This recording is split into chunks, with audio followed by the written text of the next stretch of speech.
Dear students, in this module, I'm going to discuss with you how to construct a histogram. आपको पता है कि statistics वालों के लिए histogram is a very, very commonly used graph, very popular. देखते हैं कि हम इसको कैसे करेंगे. And this time, I will be using base R graphics. All right? इसमें पहली बात ये नोट कर लें कि बार चार्ट आप तब बनाते हैं जब आपके पास कैटेगोरिकल वेरिएबल्स होते हैं, कैटेगोरिकल डेटा होता है, और हिस्टोग्राम आप तब बनाते हैं जब आपका डेटा जो है that is on a continuous numerical variable. अब हज़ारों चीज़ें हैं जिनके आप हिस्टोग्राम बना सकते हैं. Heights, weights, blood pressure, body temperature और हज़ारों चीज़ें. All right, let me now go to the data set that we would like to use in order to construct a histogram. हमें एक data set बहुत easily जो available है, जो हम पहले भी use करते रहे हैं, that is empty cars. उसी को हम इस वाले में भी इस्तेमाल करेंगे. और उसमें इसके बाद ये देखिए, जैसा कि आप जानते हैं उसके अंदर काफ़ी वेरिएबल्स हैं. तो यहाँ पे हम कौन सा वाला ले लें कि जिसके लिए histogram is an appropriate graph. जैसा मैंने कहा, it has to be a continuous variable.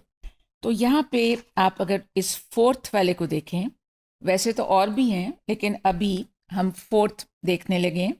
HP. HP stands for horse power. Okay, तो ये हॉर्स पावर वाला जो कॉलम है, ये जो वेरिएबल है, इसके अंदर जो डेटा है उसका हिस्टोग्राम बनाते हैं. All right, so how do we proceed. पहले तो मैं ये आपके सामने लिस्ट रखती हूँ, यही वेरिएबल जो आपको दिखा रही थी, और ये फोर्थ वेरिएबल यहाँ पे भी इंडिकेट किया हुआ है. और इसकी जो वैल्यूज़ हैं वो आप कैसे आपको नज़र आएंगी. आप कोड क्या रन करेंगे, empty cars $HP. आपने सीखा तो हुआ है कि कोई भी डेटा सेट जो है उसका अपना नाम लिखने के बाद $, और उसके बाद उस पर्टिकुलर वेरिएबल का नाम, तो उससे आपको वो सारे उसकी सारी वैल्यूज़ आपके सामने आ जाएंगी. अब ये जो वैल्यूज़ हैं स्टूडेंट्स, इन्हीं का हमें हिस्टोग्राम बनाना है. तो अब हम क्या करें, इसके फ़ौरन बाद हम क्या करेंगे, HIST और उसके बाद parenthesis और उसके बाद inside the parenthesis empty cards $HP. यानी वही जो आपने एक्सट्रैक्ट किया था उसको आप हिस्ट फंक्शन के अंदर डाल दें तो आपका हिस्टोग्राम बन जाएगा. और वो क्या है, वो ये.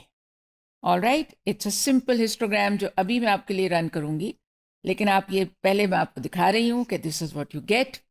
एंड इससे आप अखज़ क्या कर सकते हैं, what can you say about this particular variable through this particular histogram.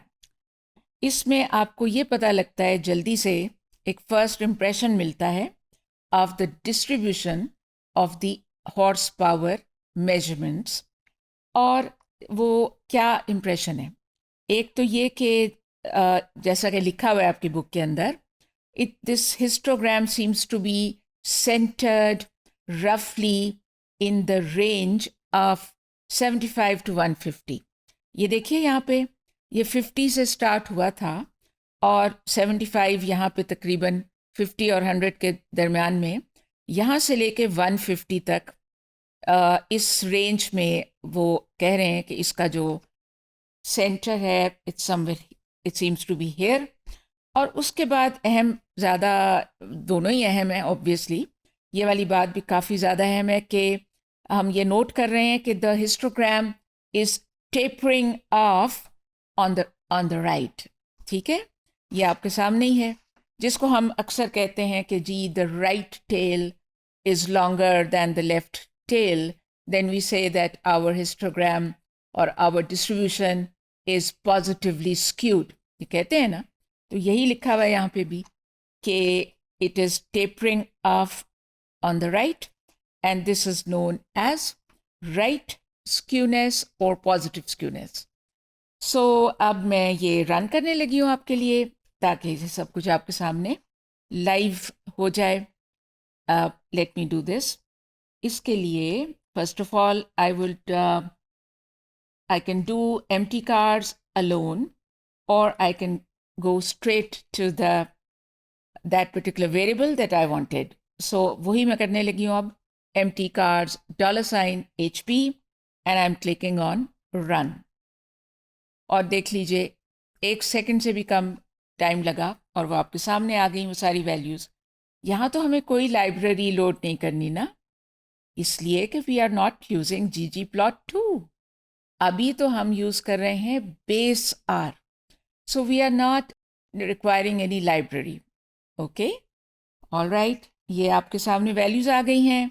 और अब क्या करना है, जैसा कि आपको बताया, सिर्फ और सिर्फ इतना कर लें कि HIST लिख दें, यानी वो फंक्शन उस पर अप्लाई होने वाला है. वो बाहर जाहिर है पहले वो लिखेंगे और उसके बाद पैरेंथेसिस के अंदर जो उसकी आर्ग्यूमेंट क्या देंगे, empty cards $HP.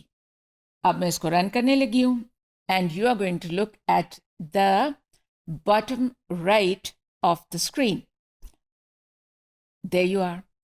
अब फिर आप कहेंगे कि ये तो कुछ अजीब सा लग रहा है, लेकिन बात यह है जी कि आप उसको एडजस्ट करें ना, कि जिस तरह एक सही तरीके से एडजस्ट हम इवन अगर हम मैनुअली बनाते हैं तो हम करते हैं. And you can see that this is very similar to the one that I have on the slide.